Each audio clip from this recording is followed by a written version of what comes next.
काय मग तुमच्या माझ्यासहित सगळ्यांनाच धक्का बसला। ठाकरेंनी फडणवीसांची भेट घेतली।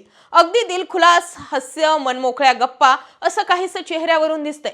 इंडिकेटर लागली असेल ती एकनाथ शिंदेची आणि सोबत शरद पवारांची। म्हणजे जुना डाव पवारांनी वाढदिवसानिमित्त खेळला आणि नवीन डाव ठाकरेंनी खेळला। या अगोदर सुद्धा भाजप आणि ठाकरेंचं तसं जुळलेलंच होतं। त्यांनी त्यामध्ये विलन ठरवलं होतं संजय राऊत यांना। त्यामुळे आता वरुण सरदेसाई होते, अनिल परब होते, अंबादास दानवे होते, पण संजय राऊत काय देवेंद्र फडणवीसांच्या भेटीला नव्हते। त्यामुळे कदाचित या मनमोकळ्या गप्पा झालेल्या असाव्या। महाराष्ट्राची राजकारण सुसंस्कृतपणाचं आहे, कोणी मुख्यमंत्री झालं तर शुभेच्छा द्यायला गेलं पाहिजे असं सांगत ठाकरेंनी ही भेटीला एक कारण दिलंय।